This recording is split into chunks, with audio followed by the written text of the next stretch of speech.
सोचिए, सड़क के किनारे सब्जी बेचती एक साधारण सी औरत, न कोई सुरक्षा न कोई पहचान, बस एक थैली, एक तौल और दिन भर की मेहनत। लेकिन अगले ही पल ठप, एक दरोगा उस पर बेवजह हाथ उठा देता है। उसे क्या पता कि जिस औरत पर उसने हाथ उठाया है वो कोई आम औरत नहीं, बल्कि एक आईपीएस अफसर है जिसने वर्दी नहीं उतारी, सिर्फ बदल ली थी। और इसके बाद दरोगा के साथ जो हुआ वो न सिर्फ हैरान करने वाला था, बल्कि कानून का सबसे बड़ा सबक भी बन गया। आखिर आईपीएस मैडम सड़क पर भेष बदलकर क्यों उतरी थीं? दरोगा को कैसे पता चला कि उसने किससे पंगा ले लिया है? और उस एक तमाचे ने पूरा सिस्टम कैसे हिला दिया? पूरा सच जानने के लिए इस वीडियो के अंत तक जरूर देखें। शहर के शोर शराबे से बहुत दूर, हरियाली से घिरे एक शांत इलाके में सुबह की हल्की किरणें जब एक खूबसूरत कोठी की दीवारों पर पड़ीं, तो पूरा वातावरण सुनहरे रंग में रंग गया। यह वही घर था जहां शहर की सबसे कम उम्र की और चर्चित आईपीएस अधिकारी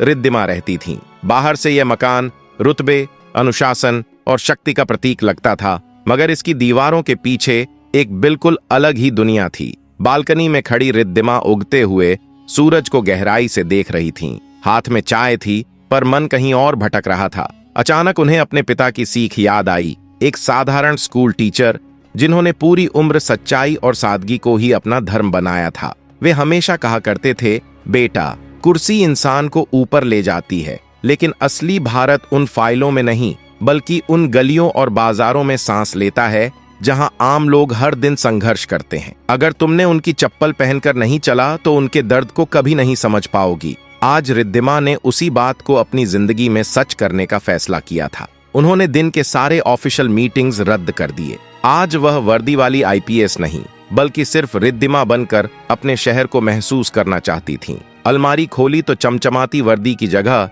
उन्होंने हल्के नीले रंग का एक साधारण सूती सूट निकाला। रोज की तरह कसकर बनाए जाने वाले जूड़े की बजाय आज बालों को डीला बांध लिया। पैरों में महंगी सैंडल की जगह सामान्य चप्पलें पहन लीं। शीशे में खुद को देखकर वह हल्का सा मुस्कुराईं।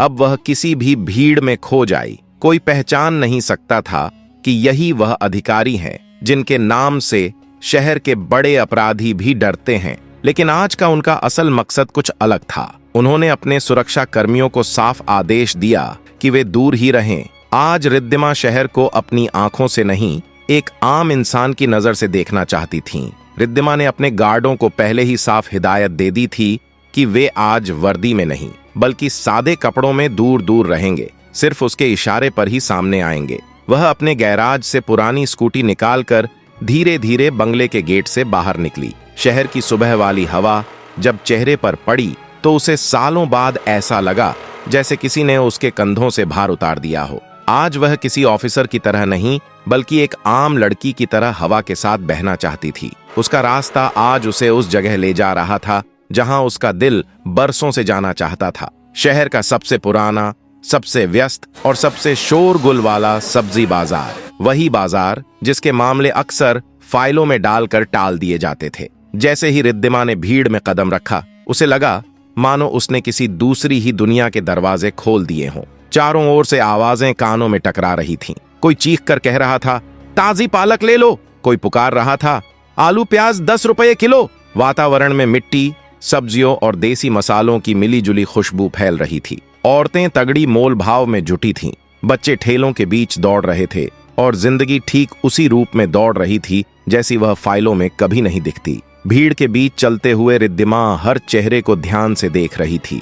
किसी में संघर्ष था, किसी में उम्मीद और किसी में थकान की एक लंबी रेखा। तभी उसकी नजर एक छोटे से ठेले पर पड़ी जिसे बड़े सलीके से सजाया गया था। ठेला किसी दुकान जैसा नहीं, बल्कि किसी माँ के सहेजे हुए कोने जैसा लग रहा था। वह ठेला एक साधारण लेकिन मेहनती महिला चला रही थी, सिया। उसके चेहरे पर चिंता की परछाई भी थी और अपनापन भी। टमाटर मानो लाल मोतियों की तरह चमक रहे थे और ताजे धनिये की खुशबू हवा में मिल रही थी। रिद्धिमा आगे बढ़ी और हल्की मुस्कान के साथ बोली, माताजी, आलू कितने के हैं? सिया ने ऊपर देखकर उसे देखा।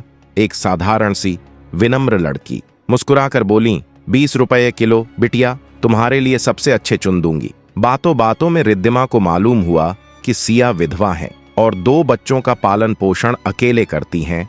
रोज सुबह 4 बजे उठकर मंडी जाती है, फिर सब्जियां चुनती हैं और पूरा दिन यही ठेला लगाती है ताकि उनके बच्चे पढ़ लिख कर कुछ बन सकें। उसकी बातें सुनकर रिद्धिमा का दिल पिघल गया। उसे अपने पिता के वो शब्द याद आए, असली भारत कागज पर नहीं, लोगों की आंखों में दिखाई देता है। इसी दौरान सिया का चेहरा अचानक चिंतित हो उठा। वह धीरे से बोली, बिटिया, एक मदद करोगी? मेरा छोटा बेटा स्कूल से लौटने वाला है। आज उसकी तबीयत ठीक नहीं, पास की दुकान से दवा लानी है। क्या तुम 5 मिनट मेरे ठेले का ध्यान रख लोगी? मैं अभी आई। उनकी आवाज में भरोसे की ऐसी मिठास थी कि रिद्धिमा ने बिना पल भटके कहा, माताजी, आप निश्चिंत होकर जाइए, मैं यहीं हूं। ये सुनकर सिया की आंखें भर आईं। उन्होंने कांपती आवाज में कहा, भगवान तुम्हारा भला करे बिटिया। उनका वह आशीर्वाद रिद्धिमा के दिल में उतर गया, जैसे यही वह पल था जिसकी उसे आज तलाश थी। बिटिया कहकर जाते जाते सिया भीड़ में ऐसे खो गई मानो हवा में घुल गई हो। अब रिद्धिमा ठेले के किनारे खड़ी थी और उसकी आंखों में एक अजनबी सी उत्सुकता चमक रही थी। आज वह इस शहर की धड़कनों को बिल्कुल आम नजर से महसूस कर रही थी। अभी उसे ठेले पर खड़े कुछ ही पल हुए थे कि वह सब्जियां तौल ही रही थी कि अचानक बाजार के माहौल में अजीब सी हलचल फैल गई। लोग पीछे हो रहे थे, किसी ने किसी को टक्कर मारी और देखते ही देखते भीड़ का एक हिस्सा 2 फाड़ हो गया। रिद्धिमा ने गर्दन उठाकर देखा। एक पुलिस जीप धूल उड़ाती हुई सीधे अंदर आकर रुकी। जीप से एक भारी भरकम कद वाला दरोगा उतरा। उसकी वर्दी पर चमक रही पट्टी पर लिखा था, रणवीर सिंह।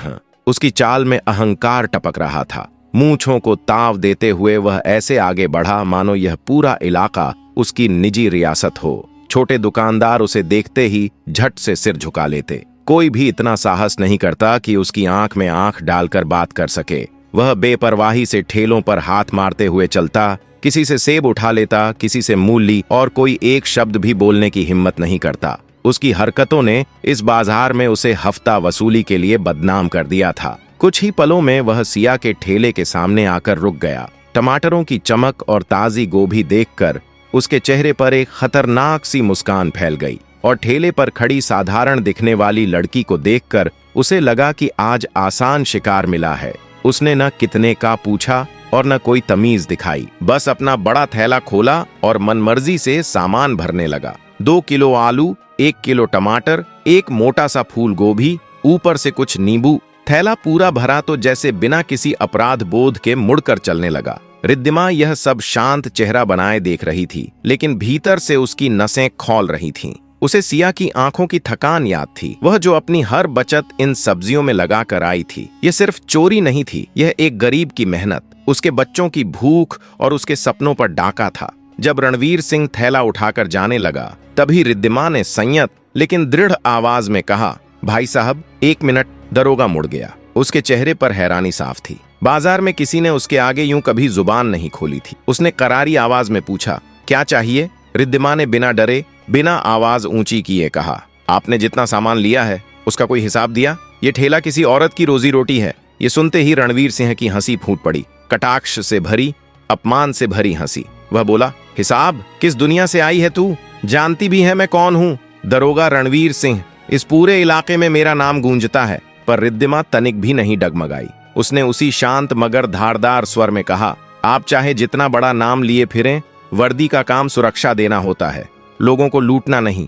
जो उठाया है उसका दाम चुकाना होगा। यह सुनते ही माहौल बदल गया। जो लोग अभी तक डर के कारण चुप थे, अब कदम रोककर देखने लगे। हवा में जैसे पहली बार किसी ने डर को चुनौती दी हो। जैसे ही सब्जी मंडी का शोर कम हुआ, अचानक ऐसा लगा मानो रणवीर सिंह की इज्जत पर किसी ने मिट्टी फेंक दी हो। उसके चेहरे पर गुस्से की लपटें साफ धधक रही थीं। दांत दबाते हुए वह गुर्राया, ओ लड़की, जुबान ज्यादा न चलाना। मुझसे पैसे मांगने की हिम्मत? मेरी नजरों में तेरी क्या हैसियत है? किसी मामूली सब्जी बेचने वाली की वकालत कर रही है? रिद्धिमा ने एक लंबा स्थिर सांस खींचा। दिल में आग जल रही थी, पर चेहरे पर वही ठंडक थी जो उसे अपनी ट्रेनिंग के दौरान सिखाई गई थी। सबसे बड़ी ताकत शांत दिमाग होता है। उसने संयमित आवाज में कहा, मैं किसी की वकालत नहीं कर रही। दरोगा जी, बस ठीक और गलत की बात कर रही हूँ। आप कानून के पहरेदार हैं, आपकी हर हरकत मिसाल बनती है। अगर आप ही ऐसी हरकत करेंगे तो लोग पुलिस पर कैसे भरोसा रखेंगे। यह सुनकर रणवीर सिंह का गुस्सा चरम पर पहुंच गया। उसे लगा कि यह लड़की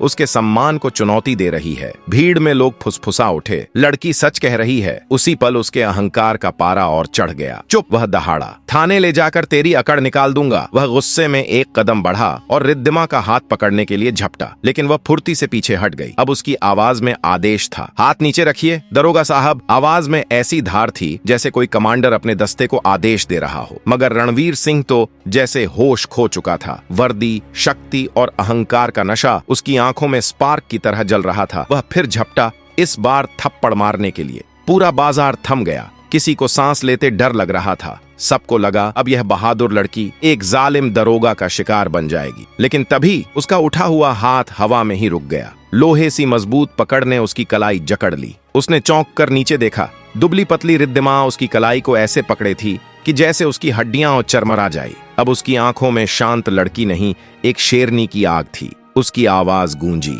दरोगा रणवीर सिंह, इतनी हिम्मत कि तुम किसी औरत पर हाथ उठाओ, वो भी वर्दी के नाम पर। रणवीर अवाक रह गया। वह समझ ही नहीं पा रहा था कि इस साधारण दिखने वाली लड़की में इतनी ताकत कहां से आ गई। उसी समय भीड़ एक ओर हटती है और दो लंबे मजबूत नौजवान आगे आते हैं, साधारण कपड़ों में, लेकिन चाल में अनुशासन साफ झलक रहा है। लेकिन जिन दो लोगों ने भीड़ को चीरते हुए आगे कदम बढ़ाए, उनकी चाल, आंखों की चौकसी और खड़े होने का अंदाज साफ बता रहा था कि वे किसी आम राहगीर की श्रेणी में नहीं आते। दोनों बिना कुछ कहे आगे बढ़े और रणवीर सिंह को ऐसे घूरने लगे जैसे कोई ट्रेंड शिकारी अपने निशाने पर निगाह जमाए खड़ा हो। उनमें से एक ने सामने खड़ी रिद्धिमा की ओर हल्का सा सैल्यूट ठोका और दृढ़ आवाज में पूछा, मैम, आप सुरक्षित हैं? कहिए, क्या हम इसको संभालें? मैम, यह शब्द रणवीर सिंह के कानों में ऐसे गूंजा मानो किसी ने कानों में धमाका कर दिया हो। बाजार के लोग अवाक रह गए। वे समझ ही नहीं पाए कि यह साधारण दिखने वाली लड़की आखिर कौन है जिसे ये सुरक्षाकर्मी मैम कहकर संबोधित कर रहे हैं। उसी पल रणवीर सिंह की नजरें रिद्धिमा और उन दोनों साथियों पर घूमी और एक झटके में वह सारी तस्वीर समझ गया। यह लड़की वैसी बिल्कुल नहीं थी जैसी वह दिखाई दे रही थी। रिद्धिमा ने शांत भाव से उसकी कलाई छोड़ी, पर्स खोला और एक पहचान पत्र निकालकर रणवीर सिंह की आंखों के सामने थाम दिया। कार्ड पर उभरा अशोक स्तंभ बाजार की हलचल के बावजूद साफ चमक रहा था। नीचे बड़े अक्षरों में लिखा था, रिद्धिमा, भारतीय पुलिस सेवा, IPS।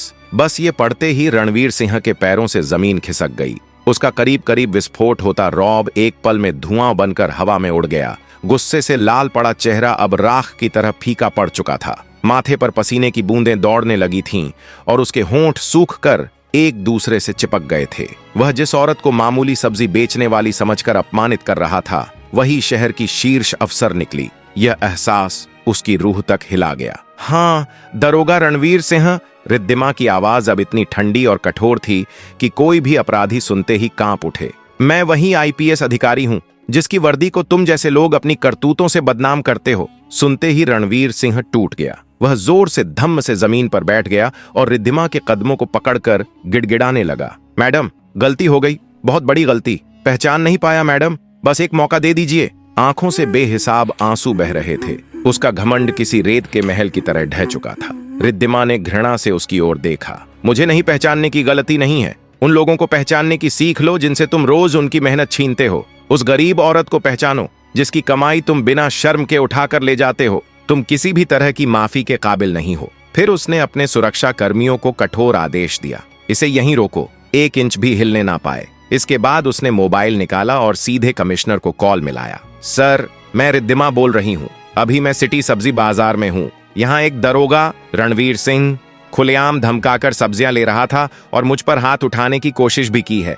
इसे तुरंत सस्पेंड करिए और विभागीय कार्रवाई शुरू की जाए। फोन के दूसरे छोर से कमिश्नर की हैरानी भरी आवाज आई, मगर उन्होंने तत्काल कदम उठाने का आश्वासन दिया। पूरा बाजार जो कुछ मिनट पहले खामोशी में डूबा था, अब उम्मीद से चमक रहा था। लोगों की आंखों में पहली बार न्याय का साक्षात रूप दिखा। उनके सामने ही सत्ता के दंभ को धूल चटाई गई थी। इसी बीच भीड़ को चीरते हुए सिया लौट कर आई, हाथ में दवा की पुड़िया और चेहरे पर राहत की थकी लेकिन सुकून भरी मुस्कान। उसने सामने घटता पूरा मंजर देखा। दरोगा रणवीर सिंह जमीन पर औंधा पड़ा था। 2 हट्टे कट्टे सुरक्षाकर्मी उसे थामे हुए थे और वह सीधी सादी लड़की जिसे कुछ देर पहले उसने अपने ठेले की जिम्मेदारी सौंपी थी, अब किसी शेरनी की तरह सब पर हुक्म चला रही थी। यह सब देखकर सिया कुछ समझ ही नहीं पा रही थी। तभी रिद्धिमा की नजर उन पर पड़ी। वह धीरे धीरे उनके पास गई। उसके चेहरे पर फिर से वही शांति और विनम्र मुस्कान लौट आई थी।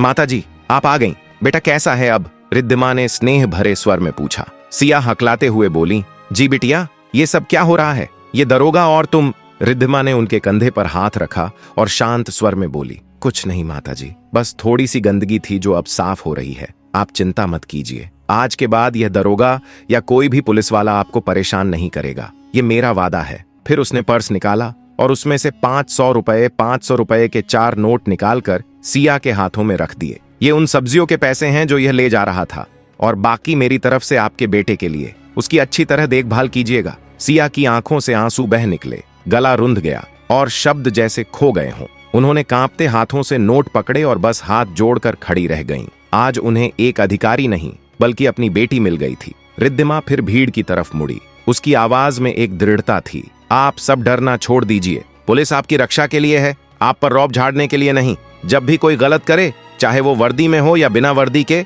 उसके खिलाफ आवाज उठाइए। मैं हमेशा आपके साथ हूं। उसके शब्दों के साथ ही पूरा बाजार तालियों की गड़गड़ाहट से गूंज उठा। लोग अब उस लड़की को गर्व से देख रहे थे जिसने उनके लिए न्याय की मिसाल पेश की थी। रिद्धिमा ने अपनी स्कूटी की ओर कदम बढ़ाए। आज उसका मिशन फाइलों से नहीं बल्कि जमीन पर पूरा हुआ था। उसने अपने पिता की दी हुई सीख को सही मायनों में जिया था। असली पुलिस वाला वही है जो डर नहीं, भरोसा जगाए। सूरज अब आसमान में ऊंचा चढ़ चुका था। उसकी सुनहरी किरणें आईपीएस ऑफिसर रिद्धिमा के चेहरे पर ऐसे पड़ रही थीं जैसे रोशनी खुद उसकी दृढ़ता को सलाम कर रही हो। बाजार फिर से अपनी रफ्तार में लौट आया था, पर आज वहां की हवा में डर की जगह सम्मान और साहस की खुशबू थी। रिद्धिमा के उस एक कदम ने पूरे शहर में हलचल मचा दी थी। दरोगा रणवीर सिंह का सस्पेंशन सिर्फ एक खबर नहीं बल्कि उन सभी भ्रष्ट पुलिस वालों के लिए एक सख्त चेतावनी थी जो वर्दी की आड़ में जनता को लूट रहे थे। बाजार के लोग खुश थे। उन्हें पहली बार लगा था कि उनकी भी सुनवाई होती है। लेकिन कहानी यहीं खत्म नहीं हुई थी। असली जंग तो अब शुरू होने वाली थी। रणवीर सिंह अपनी बेइज्जती और गुस्से की आग में जलता हुआ सस्पेंशन के बाद रात को सीधे पहुंचा इंस्पेक्टर अथर्व मिश्रा के बंगले पर। अथर्व मिश्रा सिर्फ उसका सीनियर नहीं था बल्कि पूरे इलाके में चल रहे हफ्ता वसूली नेटवर्क का असली सरगना था। रणवीर सिंह जैसे दरोगा उसकी मशीन के जरूरी पुर्जे थे, वो लोग जो नीचे से पैसा खींचकर ऊपर पहुंचाते थे। मिश्रा साहब, गजब हो गया, उस नई आईपीएस मैडम ने मुझे सस्पेंड कर दिया। रणवीर सिंह बिफरते हुए बोला और उसके भीतर की आग उसकी आंखों से झलक रही थी। बाजार में सबके सामने उसकी वर्दी उतारी गई। रणवीर सिंह रोते बिनते सिर्फ माफी मांग रहा था। वहीं दूसरी ओर रात के सन्नाटे में इंस्पेक्टर मिश्रा आराम से अपनी कुर्सी पर बैठा सिगार को गहरा कश मारते हुए कहने लगा, ठंडे दिमाग से सोचो आरव, तू कोई पहला नहीं। ये नए अफसर जोश में आकर बड़े बड़े बदलाव का भ्रम पाल लेते हैं,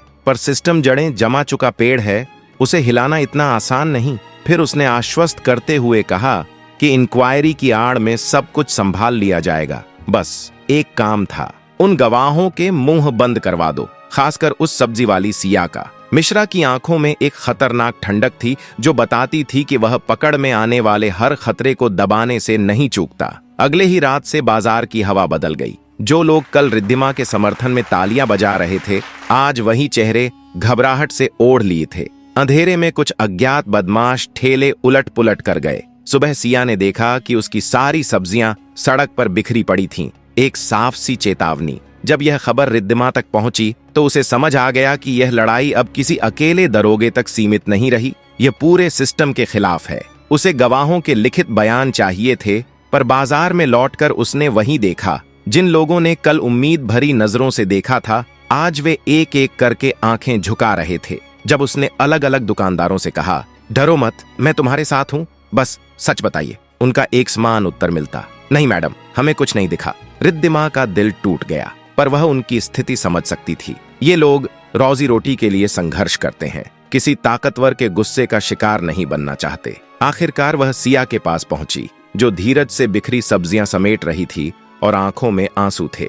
रिद्धिमा ने नरमी से कहा, मुझे पता है आप डरी हुई हैं, पर अगर हम आज चुप रह गए तो ये लोग और बेखौफ हो जाएंगे। यह लड़ाई सिर्फ मेरी नहीं, यह आपके बच्चों के भविष्य की भी लड़ाई है।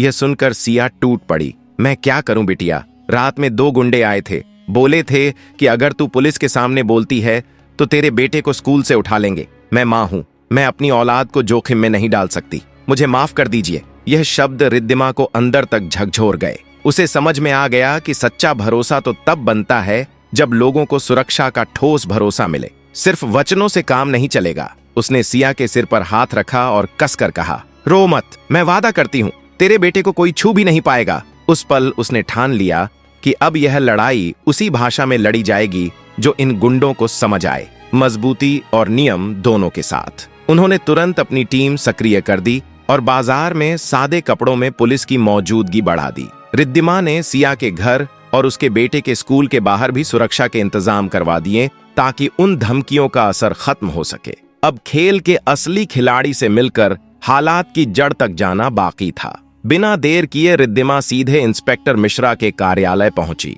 मिश्रा ने बैठकर सिगार से गहरा कश लेते हुए थोड़ी सराहना मिश्रित तंज भरी मुस्कान के साथ कहा, आइए मैडम, सुना है आप शहर साफ कर रही हैं। उस तारीफ में ज्यादा तारीफ नहीं और अधिक ताना था। रिद्धिमा ने उसकी आंखों में आंखें डालकर कहा, सफाई जरूर कर रही हूं इंस्पेक्टर, पर जो गंदगी है वह गहरी और पुरानी है, उसे हटाने में समय लगता है। यह इशारा मिश्रा पर सीधा जा लगा। उसने अपना लहजा बदल लिया और नम्रता दिखाने की नाटक सी करते हुए कहा कि नए अफसर जल्दबाजी में फैसला कर लेते हैं। सिस्टम पेड़ की जड़ों की तरह गहरा है और उसे हिलाना आसान नहीं। फिर उसने लालायित स्वर में रणवीर सिंह की गलती को छोटा बताकर मामला कम करने की सलाह दी। इंक्वायरी बंद कर दो, लड़के से भूल हुई है। मगर रिद्धिमा ने कड़ी जगह पकड़ी। इंस्पेक्टर मिश्रा, किसी गरीब औरत की मेहनत छीनना और उसके साथ मारपीट करना किस तरह की मामूली बात है? मेरे लिए यह एक गंभीर अपराध है और अपराधी को सजा मिलनी चाहिए, चाहे वह कोई भी हो।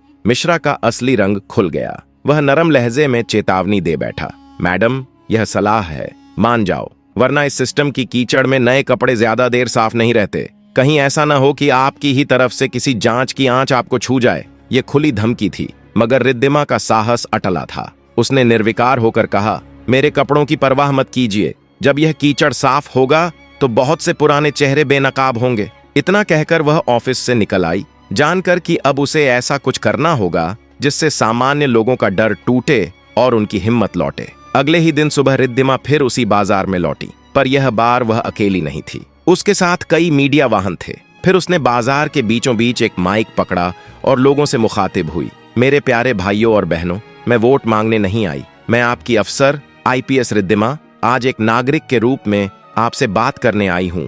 लोग इकट्ठा होने लगे। उसने बेबाकी से कहा, मुझे पता है आप डर रहे हैं, आपको धमकाया जा रहा है और लगता है कि सच बोलने पर आपकी ही हानि होगी, पर क्या चुप्पी आपको सुरक्षा दे रही है? क्या हर दिन इस दबाव और घुटन में जीना एक जिंदगानी है? उसकी बात सीधे लोगों के जज्बातों में उतर रही थी। उसने फिर सवाल पूछा, आप अपने बच्चों को क्या सिखाएंगे, डर कर जीना या सिर उठाकर सम्मान के साथ? फैसला आपके हाथ में है। मैं आज वादा करती हूँ, जो भी सच के लिए आगे आएगा उसकी और उसके परिवार की सुरक्षा मेरी जिम्मेदारी होगी। किसी को भी एक खरोंच तक नहीं आने दूंगी। अब चुनिए, डर या आजादी? भीड़ में सन्नाटा छा गया। चेहरे पर अश्वस्ति और विचार झलक रहे थे। तभी उस सन्नाटे को तोड़ती हुई एक हिचकिचाती सी आवाज आई। सिया भीड़ से आगे आईं। उनके हाथ कांप रहे थे, कदम लड़खड़ा रहे थे, पर वे आगे बढ़कर खड़ी हो गईं। और वह पल था जब पूरा बाजार थिरक उठा, क्योंकि एक साधारण औरत ने जोखिम की परवाह किए बिना अपने साथियों के सामने सत्य बोलने का फैसला कर लिया था। लेकिन इस बार सिया की आंखों में डर नहीं, एक नई हिम्मत की चमक थी। उसने कांपती लेकिन दृढ़ आवाज में कहा, मैडम, मैं बयान दूंगी। अब मैं अपनी बेटी को डरकर जीना नहीं सिखा सकती। जो हुआ सब सच सच बताऊंगी। उसकी बात सुनकर माहौल बदल गया। उसके बाद एक और, फिर दूसरा। कुछ ही पलों में कई लोग आगे आ गए। डर की दीवार आखिरकार टूट चुकी थी। भीड़ अब एकजुट होकर सच्चाई की आवाज बन गई थी। यह सब देखकर इंस्पेक्टर मिश्रा और रणवीर सिंह के चेहरे का रंग उड़ गया। अब उनके खिलाफ गवाहों की लंबी सूची और पक्के सबूत मौजूद थे। रणवीर सिंह को तुरंत नौकरी से बर्खास्त कर दिया गया और वसूली व हमले के आरोप में जेल भेज दिया गया। जांच की लपटें अब इंस्पेक्टर मिश्रा तक भी पहुंच गईं। उसके पूरे भ्रष्टाचार नेटवर्क का पर्दाफाश हो गया। उसे भी सस्पेंड कर दिया गया और उसके खिलाफ बड़ी जांच शुरू हो गई। कुछ महीनों बाद शहर का वही बाजार अब पहचान में नहीं आता था। वहां अब डर नहीं बल्कि भरोसे और सुकून की हवा बह रही थी। सिया का ठेला अब पहले से बड़ा और चमकदार था। उसका बेटा अब एक अच्छे स्कूल में पढ़ता था और चेहरे पर आत्मविश्वास झलकता था। एक दिन रिद्धिमा फिर उसी बाजार में सादे कपड़ों में पहुंची। दूर से ही सिया ने उसे देख लिया और मुस्कुराते हुए दौड़कर आई। अरे बिटिया, आज तो मेरे हाथ की चाय पिए बिना नहीं जाने दूंगी। दोनों एक पुरानी लकड़ी की बेंच पर बैठ गईं। चाय की खुशबू के साथ हवा में अपनापन घुल गया था। सिया ने भावुक होकर कहा, बिटिया, तुमने हमें सिर्फ एक दरोगा से नहीं बल्कि उस डर से आजाद किया है जो हमारे दिलों में बरसों से बैठा था। रिद्धिमा ने हल्की मुस्कान के साथ जवाब दिया, नहीं माताजी, यह मैंने नहीं किया। यह आप सबकी हिम्मत थी। जब लोग साथ खड़े हो जाते हैं तो सबसे बड़ा तूफान भी रास्ता बदल लेता है। तो दोस्तों, यह किस्सा सिर्फ एक आईपीएस अफसर या किसी दरोगा की कहानी नहीं है, बल्कि यह दास्तान है हिम्मत, ईमानदारी और उस अदृश्य ताकत की जो हम सबके भीतर कहीं गहराई में छिपी होती है। ये कहानी याद दिलाती है कि जब इंसान सच के साथ खड़ा होता है तो अकेला होकर भी पूरी व्यवस्था को हिला सकता है। अगर आपको हमारी यह कहानी और इसका संदेश पसंद आया हो तो वीडियो को लाइक करें, अपने दोस्तों और ग्रुप में शेयर करें और ऐसी ही दमदार रियल स्टोरी और अपडेटेड कंटेंट देखने के लिए चैनल को सब्सक्राइब करना ना भूलें। बेल आइकॉन दबाएं ताकि अगला वीडियो आते ही सबसे पहले आपको मिले।